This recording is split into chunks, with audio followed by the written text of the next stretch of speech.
Hello दोस्तों, नमस्कार and welcome to bullet. Bharat का नमक खाकर तालिबान ने क्यों किया नमक हरामी? तालिबान का भारत के खिलाफ ये कारनामा देखकर आप सभी का खून खौल उठेगा। तालिबान ने कैसे घोंपा भारत के भरोसे की पीठ पर धोखे का खंजर? क्या तालिबान ने शुरू कर दिया है अखंड भारत की अस्मिता पर सबसे बड़ा तगड़ा हमला? क्या तालिबान की इस हरकत के बाद भी पीएम मोदी अफगानिस्तान भेजेंगे गेहूं और करोड़ों रुपए? जिस थाली में खाया आज उसी थाली में छेद क्यों कर रहा है तालिबान? क्या भारत ने तालिबान को मदद भेजकर बहुत बड़ी गलती कर दी है? तो दोस्तों, वो कहावत है ना कि जिस थाली में खाया उसी में छेद किया। ये हरकत अब तालिबान करता हुआ नजर आ रहा है। अफगानिस्तान पर कब्जे के बाद से जब पूरी दुनिया ने तालिबान का बहिष्कार किया और किसी ने उसका सपोर्ट नहीं किया था, तब भारत ही था जिसने मानवता को बचाने के लिए अफगानिस्तान के लोगों की बढ़ चढ़ कर मदद की थी। कभी ये नहीं सोचा कि तालिबान बदले में उसके साथ क्या करेगा। भारत ने तालिबान को गेहूं, कोरोना की वैक्सीन के साथ साथ अरबों डॉलर की मदद की थी, लेकिन वही तालिबान अब एहसान फरामोश हो गया है और भारत को ही आंखें दिखा रहा है। जब 2021 में काबुल तालिबान के हाथों में आ गया था, तो चिंताएं थी कि अफगानिस्तान के कुछ छोटे गैर मुस्लिम अल्पसंख्यक गायब हो सकते हैं। अब 2 साल बाद ये आशंकाएं सही साबित होती जा रही हैं। तालिबान ने 2021 में अमेरिका से अफगानिस्तान की सत्ता टेक ओवर करते समय धार्मिक स्वतंत्रता का वादा किया था। अब उसका ये झूठ सामने आ रहा है। अफगानिस्तान में अमेरिका और उसके साथियों को पीट कर भगाने का दावा करने वाला तालिबान अब फिर से अपने पुराने रंग दिखाने लगा है। तालिबान ने अफगानिस्तान के हिंदू और सिख जैसे अल्पसंख्यक समुदायों पर शिकंजा कसते हुए एक तुगलकी फरमान जारी किया है कि वे अपने दिवाली और लोहड़ी जैसे त्योहार नहीं मनाएंगे। त्योहार मनाना भी है तो अपने घर में ही मनाएंगे। अल्पसंख्यक महिलाओं के लिए भी मुस्लिम महिलाओं की तरह सिर से पैर तक पूरा शरीर ढकने वाला बुर्का पहनना जरूरी कर दिया गया है। इसके अलावा भी तमाम ऐसे बैन अल्पसंख्यक समुदाय पर थोपे जा रहे हैं जिससे वे अफगानिस्तान छोड़कर भाग जाएं या इस्लाम में धर्म परिवर्तन करा लें। आपको बता दें दोस्तों कि जब भारत सरकार ने तालिबान और अफगानिस्तान को खुलकर मदद की थी, तो बदले में उसने अफगानिस्तान और तालिबान से कुछ नहीं मांगा था। बस यही रिक्वेस्ट की थी कि वो हिंदू और सिख समुदाय के लोगों का ध्यान रखें। लेकिन दोस्तों, वही तालिबान एहसान फरामोश हो गया है और इन्हीं हिंदू और सिख भाइयों को परेशान कर रहा है। अफगानिस्तान में गैर मुस्लिम यानी कि हिंदू, सिख और दूसरे धर्म केवल गिनती के ही बचे हैं, लेकिन इन्हें भी तालिबानी शासन में कठोर पाबंदियों का सामना करना पड़ रहा है। हिंदू सिख महिलाओं को बुर्का और नकाब पहनने को मजबूर किया जा रहा है। सार्वजनिक तौर पर वे त्योहार भी नहीं मना सकते हैं। अफगानिस्तान में गैर मुस्लिमों की दयनीय स्थिति सामने आई है। इसमें बताया गया है कि तालिबानी कब्जे के बाद ही अंतिम यहूदी परिवार को देश छोड़कर भागना पड़ा था। अब हिंदू और सिख परिवार मुट्ठी भर ही बचे हैं, लेकिन ये भी कठोर प्रतिबंधों का सामना कर रहे हैं। अफगानिस्तान में अब हिंदू और सिखों की जनसंख्या नाम मात्र ही बची हुई है।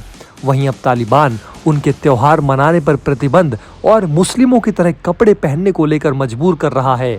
ऐसे में लोगों के पास अफगानिस्तान छोड़कर भारत लौटने के अलावा कोई और रास्ता नहीं बचा है। हिंदू सिखों को मुस्लिमों की तरह दिखने, उनकी तरह कपड़े पहनने को मजबूर किया जा रहा है। अफगानिस्तान की राजधानी काबुल में भी सिखों की संख्या बहुत कम रह गई है। काबुल में रहने वाली एक हिंदू का कहना है कि मैं अपने मन से कभी बाहर नहीं जा सकती। जब मैं बाहर जाती हूँ तब मुझे मुस्लिमों की तरह कपड़े पहनने के लिए मजबूर किया जाता है। तालिबान नहीं चाहता कि मैं हिंदू की तरह दिखूं।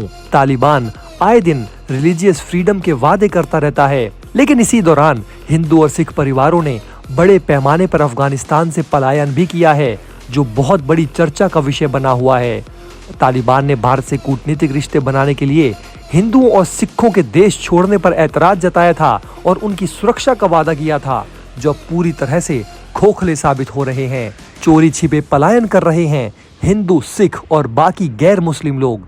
तालिबान शासन में हिंदुओं और सिखों की हालत समाज के सबसे निचले तबके जैसी हो गई है।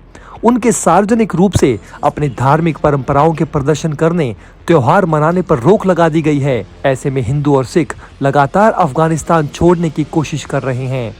अफगानिस्तान में 1980 के दशक में रूस के हमला करने से पहले बेहद धार्मिक स्वतंत्रता थी। तब वहां पर करीब 5 लाख हिंदू और सिख थे। रूसी हमले के बाद वहां धार्मिक कट्टरता शुरू हुई और जिहादी संगठन अस्तित्व में आ गए। रूस और जिहादी संगठनों के बीच के संघर्ष के कारण बहुत सारे अल्पसंख्यक अफगानिस्तान से पलायन कर गए। वहां हिंदू, सिख, अहमदी और शिया सहित अल्पसंख्यकों की स्थिति तेजी से खराब हो गई। ऐसे में भारत सरकार को जल्द ही इसमें दखल देकर हमारे हिंदू भाइयों की मदद करनी चाहिए। राजधानी काबुल में बचे आखिरी सिखों में से एक फरी कौर ने कहा, मैं कहीं भी आजादी से नहीं जा सकती।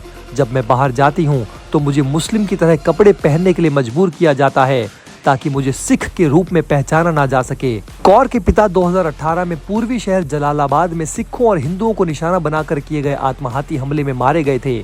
उस हमले के कारण कौर की मां और बहन सहित 1500 सिखों को देश छोड़ना पड़ा था, लेकिन कौर ने वहां से जाने से इनकार कर दिया और वो काबुल में रुक गई। मार्च 2020 में जब ISIS के आतंकवादियों ने काबुल में एक सिख मंदिर पर हमला किया तो 25 लोगों की मौत हो गई। हमले के बाद गैर मुस्लिम लोगों ने अफगानिस्तान छोड़ दिया। फिर भी कौर ने जाने से इनकार कर दिया, लेकिन अब तालिबान के सत्ता पर कब्जा करने के 2 साल बाद उन्होंने कहा कि धार्मिक स्वतंत्रता की कमी के कारण उनके पास विदेश में शरण लेने के अलावा कोई और ऑप्शन बचा ही नहीं है। अगस्त 2021 में जब तालिबान ने सत्ता हासिल की तो उसने गैर मुस्लिम अफगानों के डर को शांत करने का प्रयास किया, लेकिन सिखों और हिंदुओं पर तालिबान के कठोर प्रतिबंधों ने कई लोगों को अपनी मातृभूमि से बाहर निकलने का रास्ता तलाशने के लिए मजबूर कर दिया है। भारत में लोग आए दिन सेक्युलरिज्म को लेकर मुद्दा उठाते रहते हैं और कहते हैं कि मुस्लिम और बाकी धर्म के लोग भारत में सेफ नहीं हैं। तो उन लोगों को बता दें कि अफगानिस्तान और पाकिस्तान जैसे देशों में अपने हिंदू भाइयों का हाल देखो और अगली बार ऐसी बातें करने से पहले थोड़ी शर्म कर लेना। इस पूरे वीडियो के बारे में दोस्तों आपकी क्या राय है, हमें नीचे कमेंट बॉक्स में लिखकर जरूर बताइए। साथ ही साथ दोस्तों वीडियो को लाइक और चैनल को सब्सक्राइब भी जरूर करें। मिलते हैं दोस्तों आपसे अगले वीडियो में। जय हिंद।